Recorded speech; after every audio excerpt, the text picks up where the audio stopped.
All right, let's get right into it. For years, we've all heard the narrative, right? That Bitcoin is digital gold. The modern way to hedge against all the chaos in the world. But in 2025, that whole idea was put to the test. And boy, the results were not what anyone saw coming.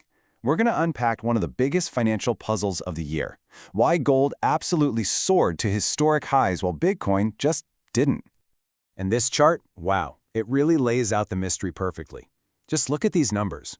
Gold did exactly what you'd expect a safe haven to do, cranking out an incredible 70% return. But Bitcoin, the supposed digital heir to the throne, it went the other way, finishing the year down 6%. I mean, this wasn't a small gap. This was a complete and total split in how they behaved. So yeah, this is the big question that this whole explainer's about. If Bitcoin really is digital gold, then what on earth happened in 2025? To figure this out, we need to dig into the powerful forces that were pulling each of these assets in completely opposite directions. Okay, let's start with the clear winner in this story. Good old-fashioned physical gold. Its performance wasn't just good, it was literally record-breaking. Let's break down the story behind this massive surge. If you look at this chart, you see a pattern that's played out for decades. Whenever there's a big global shock, a financial crisis, a pandemic, you name it, investors run to gold. The surge we saw past $4,500 an ounce in 2025, that wasn't some fluke. That was gold playing its age-old role as the ultimate safe harbor in a storm. So the key thing to get here is that it wasn't just one factor. Analysts were calling it a perfect storm. You had all this economic uncertainty and geopolitical stuff going on, which made people want safety. But at the same time, the US dollar was getting weaker, which actually makes gold cheaper for anyone buying with other currencies. It was, well, the absolute perfect setup for gold to do what it did. But here's the biggest piece of the puzzle. The real heavyweight in the room. The single most powerful buyer in the gold market wasn't everyday people like you and me. It was central banks. Since 2022, they've been scooping up over 1,000 tons of gold every single year. This isn't just a small trend. It's a massive structural shift in global finance. It's a strategic move to rely less on the US dollar. So, just to wrap up gold's incredible year, these were the main things pushing it higher. Everyone expected the US Fed to cut interest rates, which helped weaken the dollar. Then you had that relentless, massive buying from central banks. And on top of all that, you had global tensions and trade worries pushing investors toward an asset they've trusted for thousands of years. Okay, so that all makes sense for gold.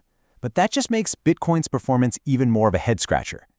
Now we've got to look at Bitcoin's own structural dilemma to really get why that digital gold story just completely fell apart. In 2025, the market pretty much gave Bitcoin a new job description.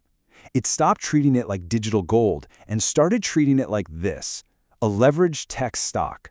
Basically an asset that moves up and down with the tech sector, but with way, way wilder swings because there's so much borrowed money sloshing around in the system.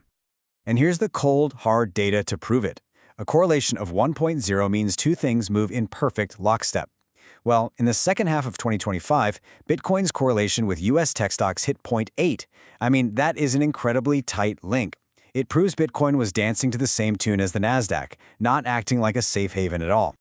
And this slide just nails the change in thinking. The old promise was, hey, buy Bitcoin to protect yourself when things get crazy. But the reality in 2025 was that when things actually got crazy, the big institutions sold their Bitcoin to get cash, treating it just like any other high-risk tech stock in their portfolio.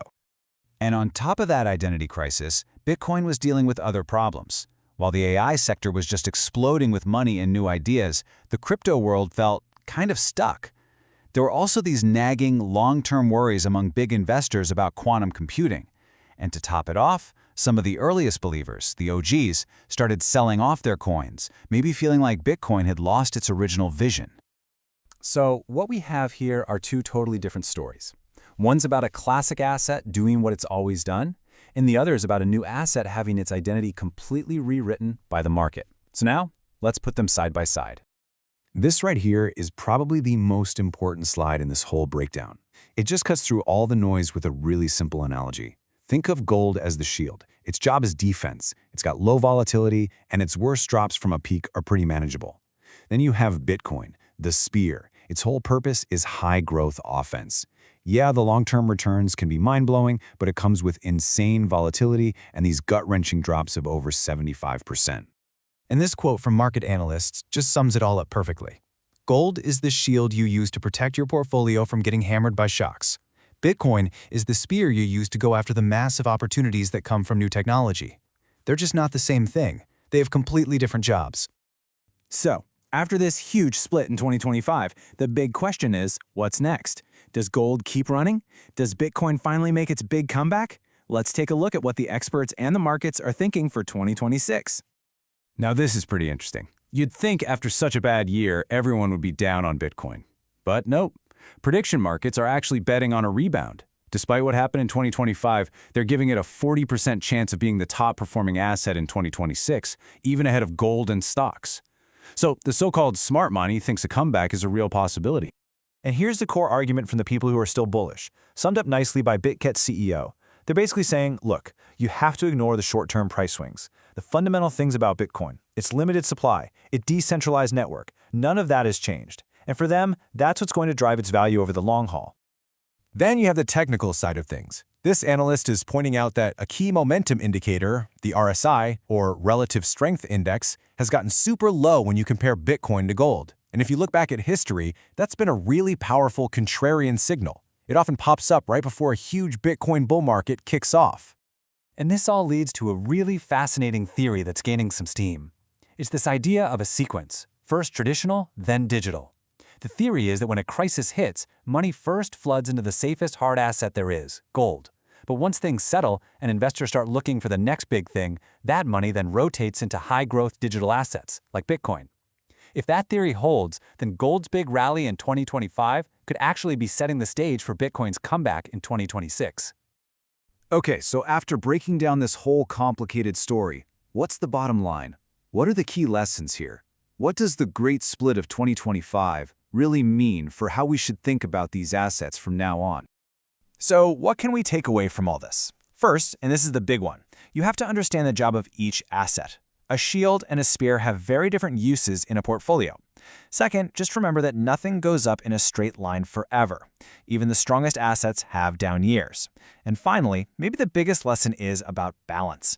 Combining different kinds of assets is really the key to building a portfolio that can handle whatever the economy decides to throw at it. And that really leaves us with one final, and I think crucial question to think about. In this time when the very definition of money and value is changing right in front of us, it's worth asking yourself, what is your own portfolio built on? Is it a shield for defense, a spear for attack, or a smart combination of both?